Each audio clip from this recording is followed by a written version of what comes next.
Leute und herzlich willkommen zurück auf meinem Kanal, und im heutigen Video soll sich alles um Flop-Produkte und entsprechende Alternativen drehen, denn wenn wir mal ehrlich sind, fast jede Person kennt es, man hat ein Produkt am Start, mit dem man nicht so gut zurechtkommt, aber wünscht sich einfach eine bessere Alternative dazu, ohne sich durch das komplette Sortiment der Drogerien oder Online-Shops testen zu müssen. Und dafür bin ich da. Ich probiere bereits seit Jahren verschiedenste Produkte aus und vergleiche sie miteinander und kann entsprechend eigentlich in jeder Produktkategorie irgendwelche Alternativprodukte zeigen. Und heute soll es einfach um meine persönlichen Flop-Produkte gehen und die besseren Alternativen zu diesen Flop-Produkten. Ich habe hier hauptsächlich Skincare am Start, aber es ist auch noch ein Haargel dabei und ein bisschen was aus dem Waschputzbereich. Und ihr solltet auch im Hinterkopf behalten, dass ich Duftstoffallergikerin bin und dass ich eine extrem empfindliche Haut habe. Gut, dann starten wir mal mit dem ersten Flop-Produkt und dabei handelt es sich um das Alverde Balance Serum. Dazu habe ich auch ein komplettes Video gemacht, sowie zu dem AHA Serum von Alverde, und falls euch die Inhaltsstoffe im Detail interessieren sollten, falls ihr Texturswatches sehen möchtet und dergleichen, ich packe euch das Video oben in das i und unten in die Infobox. Ich muss dazu sagen, dass es nicht unbedingt an der Formulierung dieses Serums liegt, sondern einfach an der Verpackungswahl, denn dieses Serum ist eine sehr dicke Creme. Ich kann das ja auch noch mal aufmachen und versuchen, so ein bisschen aufzutragen, damit ihr das direkt sehen könnt.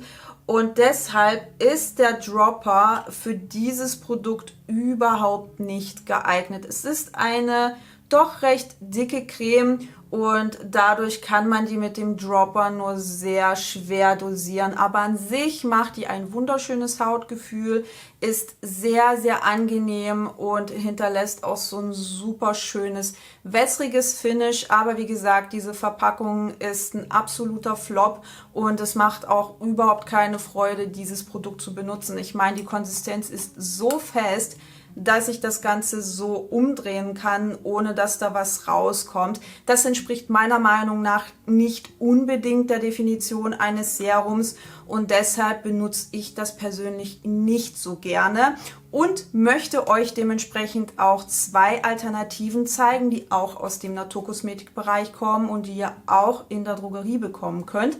Und zwar habe ich hier einmal das Hey Organic Naked Glow Boosting Face Serum. Das ist auf jeden Fall ein bisschen flüssiger im Vergleich zu dem Produkt von Alverde, aber dadurch lässt es sich auch mit dem Dropper wunderbar dosieren und entnehmen. Ich mag das auch tatsächlich ganz gerne, ich vertrage das wunderbar. Es ist hier Bakuchiol enthalten, das ist einer meiner absolut liebsten Inhaltsstoffe, der unter anderem Entzündungen vorbeugen kann. Es ist richtig schön angenehm auf der Haut, wobei ich auch hier finde, dass das Produkt eher in Richtung Essence geht als ein Serum. Dennoch hat es noch so ein bisschen Konsistenz, es ist jetzt kein Gesichtswasser oder sowas. Aber es ist schon relativ flüssig. Ich kann euch das ja auch noch mal kurz demonstrieren. So sieht das Ganze aus. Und wenn man anfängt, das einzureiben, dann merkt man aber auch, dass es noch so ganz leicht Grip besitzt. Also es ist jetzt kein Toner oder sowas, sondern eher eine Essence. Falls ihr euch in der koreanischen Skincare-Community auskennt, dann wisst ihr eventuell, was ich meine. Eine weitere Alternative zu dem Alverde Balance Serum wäre diese hier. Und zwar ist es das Bio-Vegan Phytoretinol Serum, das auch Bakuchiol enthält. Ich weiß zwar nicht genau wie viel, aber auch hier ist Bakuchiol enthalten und einige andere feuchtigkeitsbindende Inhaltsstoffe. Und bei dem Produkt mag ich eben, dass man das ein bisschen besser dosieren kann. Das ist zwar nach wie vor eine leichte Emulsion und vor allem eine relativ cremige Emulsion, aber die lässt sich deutlich einfacher dosieren im Vergleich zu dem Alverde Balance Serum. Ich versuche das mal hier noch ein bisschen daneben aufzutragen, damit ihr das sehen könnt. Also das Produkt von Alverde, ich weiß nicht, ob ihr es sehen könnt, aber ich drücke wie bekloppt auf den Dropper und es kommt einfach kaum was raus. Also ich denke, man kann den Unterschied sehen, wie fest das Alverde Balance Serum ist im Vergleich zu dem von Bio-Vegan. Ihr müsst allerdings bei dem Bio-Vegan Serum ein bisschen aufpassen, da ist Benzylalkohol zur Konservierung enthalten, und falls ihr allergisch auf Benzylalkohol reagiert, was ja auch ein deklarationspflichtiger Duftstoff ist, dann ist das Serum von Bio-Vegan nichts für euch. Ich persönlich reagiere nicht allergisch auf Benzylalkohol, und das ist auch ein Duftstoff, der eher ein geringes Allergisierungspotenzial hat. Von daher, für mich geht das auf jeden Fall klar, und ich mag das Serum von Bio-Vegan deutlich lieber im Vergleich zu dem von Alverde, obwohl, wie gesagt, die Formulierung jetzt nicht schlecht ist, aber ich greife doch sehr, sehr selten zu dem Serum von Alverde, weil mir einfach die Verpackung überhaupt keinen Spaß macht. Ich habe auch so ein bisschen Probleme mit meinem Zeigefinger, seitdem ich dort eine schlimme Verletzung hatte, und ja, dieses krasse Druck ausüben auf den Dropper bereitet mir Schmerzen, beziehungsweise fühlt sich sehr unangenehm an, weil einfach beim Zeigefinger die Nerven so ein bisschen kaputt sind, und deswegen macht einfach das Balance Serum von Alverde überhaupt keinen Spaß. Das Liquid Peeling von Balea mit 2% Salicylsäure ist für mich persönlich auch ein Flop, weil es einfach zu viel Wumms hat. Hier ist 2% Salicylsäure enthalten bei einem pH-Wert zwischen 3,0 und 3,5, und die Formulierung ist sehr intensiv, also hier ist unter anderem reichlich PDO enthalten, und PDO kann unter anderem penetrationsfördernd wirken, und ich finde, das merkt man bei diesem Produkt doch recht stark. Immer wenn ich das aufgetragen habe, war meine Haut extrem gereizt, und deswegen habe ich den Entschluss gefasst, dass das einfach nichts für empfindliche Haut ist. Ich werde definitiv nochmal so einen Skincare Guide zu Peelings in der Drogerie machen, und dieses wird keinesfalls für EinsteigerInnen eingeordnet werden. Also das ist wirklich was für Leute, die sich bereits mit Säuren auskennen, die keine allzu empfindliche Haut haben und die auch mit der Konsistenz und dem Hautgefühl dieses Peelings zurechtkommen. Denn aufgrund der Tatsache, dass hier eben so viel PDO enthalten ist, fühlt sich dieses Peeling fast schon ölig und relativ schwer an. Für mich persönlich ist das überhaupt nichts, weil es einfach too much ist für meine empfindliche Haut. Eine gute Alternative zu dem Liquid Peeling von Balea wäre diese hier. Und zwar ist es das Catrice Pore Blemish Control Serum mit 2% Salicylsäure. Hier liegt aber der Unterschied nicht nur im Hautgefühl. Ich finde, dass das Produkt sich weniger fettig und schwer auf der Haut anfühlt, sondern dass es auch besser verträglich ist. Der pH-Wert liegt hier zwischen 3,5 und 4,0, was für die Salicylsäure immer noch in Ordnung ist. Und Salicylsäure ist einfach richtig gut hilfreich dabei, Entzündungen vorzubeugen. Sie kann bei Rötungen hilfreich sein und gehört auch zu den Säuren, die von vielen Menschen wunderbar vertragen werden. Und dieses Serum vertrage ich deutlich besser im Vergleich zu diesem Liquid von Balea. Also falls ihr auch eine empfindliche Haut habt und falls ihr ein Produkt mit Salicylsäure ausprobieren möchtet, dann schaut euch dieses kleine Schätzchen von Catrice mal an. Ich weiß, dass viele auf Social Media gern diese krassen Peelings mit hohen Säurekonzentrationen benutzen, aber ich gehöre definitiv nicht dazu.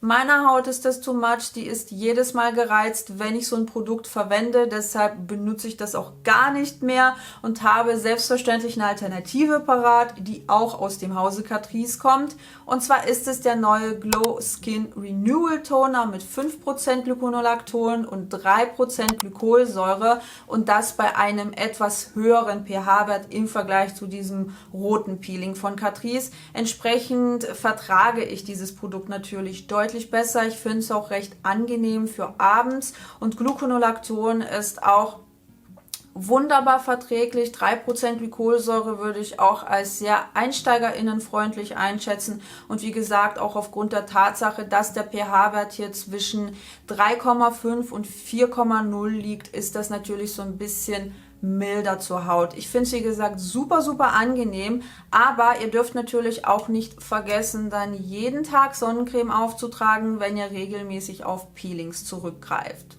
Eine Sonnencreme, die ich überhaupt nicht mag und die ich auch überhaupt nicht vertragen habe, ist die Benton Airfit UV Defense Sun Cream. An sich ist die Formulierung gar nicht mal so schlecht. Also die UV-Filterkombi ist toll. Sie fühlt sich angenehm auf der Haut an. Die Textur ist schön.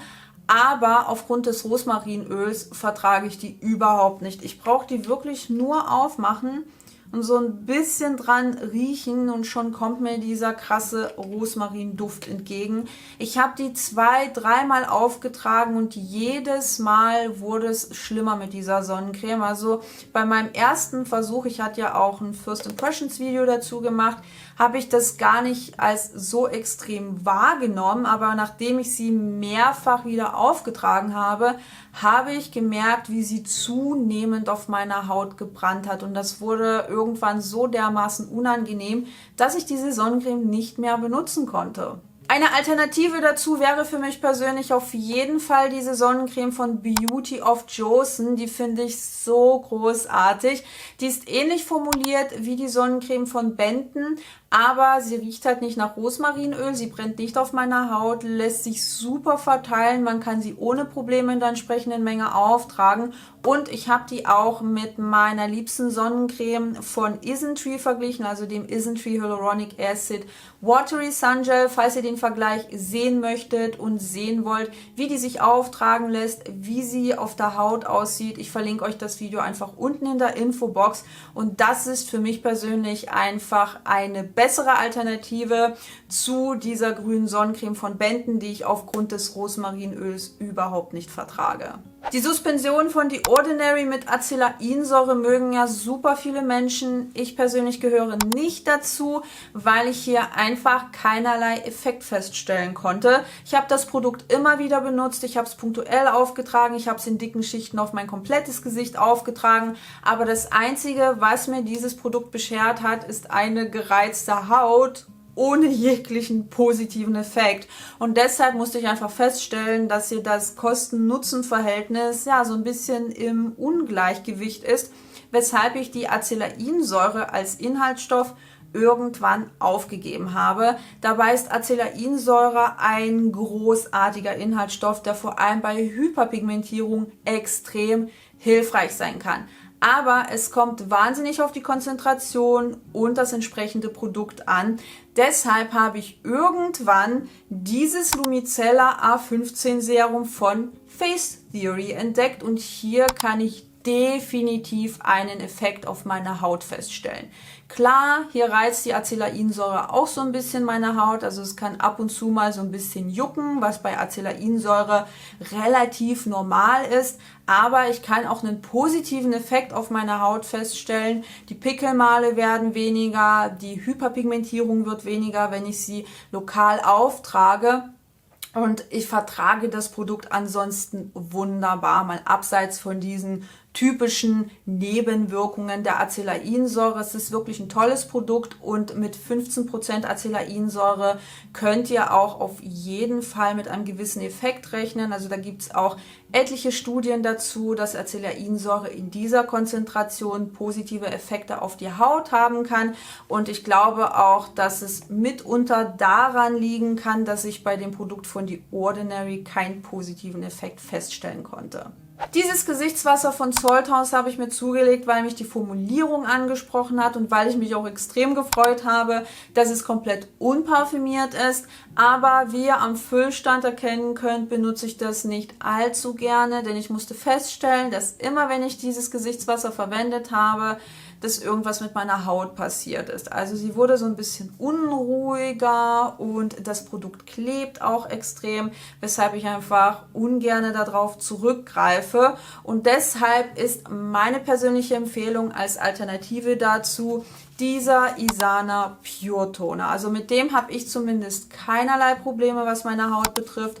Und ich benutze den auch wahnsinnig gerne, wie man unschwer erkennen kann. Vor allem im ersten Schritt meines Toner Layerings. Falls ihr wissen möchtet, was das Toner Layering ist, ich packe euch mein Video und mein Blogpost einfach unten in die Infobox. Und damit komme ich einfach so viel besser zurecht. Hier sind ein paar feuchtigkeitsbindende Inhaltsstoffe enthalten und das Produkt ist auch komplett unparfümiert. Dann habe ich hier noch 2 Haargele am Start und falls ihr euch jetzt fragen solltet, warum ich überhaupt Haargel benutze, ich verwende Haargel für meine Augenbrauen, denn ich habe wirklich etliche Augenbrauenprodukte ausprobiert und keins davon konnte meine Augenbrauenhärchen zähmen. Deshalb greife ich auf Haargel zurück. Und da ich weiß, dass super viele Menschen diesen Got2b Kleber benutzen, natürlich auch fürs Haarstyling, dachte ich mir, ich zeige euch mal eine Alternative dazu, die keine deklarationspflichtigen Duftstoffe enthält und mit der ich auch wunderbar zurechtkomme. Denn ich habe diesen Kleber auch mal ausprobiert für meine Augenbrauen und musste feststellen, dass das richtig, richtig gut funktioniert. Aber aufgrund der deklarationspflichtigen Duftstoffe war es mir das Risiko irgendwann nicht wert, diesen Got2b Kleber weiterhin zu benutzen. Und deshalb war ich händeringend auf der Suche nach einer Alternative. Und ihr könnt euch nicht vorstellen, wie schwer es ist, Haargel zu finden, das komplett parfümfrei ist. Ich habe kein parfümfreies Haargel gefunden, aber ich habe eins gefunden, was keine deklarationspflichtigen Duftstoffe enthält, was aber parfümiert ist. Das heißt, hier kann es sein, dass keine allergieauslösenden Duftstoffe enthalten sind oder dass diese eine so geringe Konzentration aufweisen, dass sie nicht extra deklariert werden müssen. Und wie gesagt, ich komme damit richtig gut zurecht. Ich vertrage es wunderbar und es funktioniert auch wunderbar auf meinen Augenbrauenhärchen. Ich habe meinen Freund natürlich auch beide Haargele miteinander vergleichen lassen und er meint auch, dass die sich von der Konsistenz, von der Textur und auch von diesem Auftragsverhalten sehr, sehr ähnlich sind. Aber dass dieses hier das Haar noch ein bisschen mehr fixiert. Also falls euch das super wichtig ist, dann wird das Haargel hier von der Müller Eigenmarke keine Alternative für euch sein. Aber wenn ihr so ein bisschen auf die Haltbarkeit verzichten möchtet und ein Produkt sucht, das keine deklarationspflichtigen Duftstoffe enthält und sich von Textur und so ein bisschen vom Einarbeitungsverhalten ähnelt, dann schaut euch dieses Haargel unbedingt mal an. Was Spülmittel betrifft, ist dieses Produkt von Domol ein riesengroßer Flop für mich, weil hier die Reinigungsleistung hinten und vorne nicht stimmt.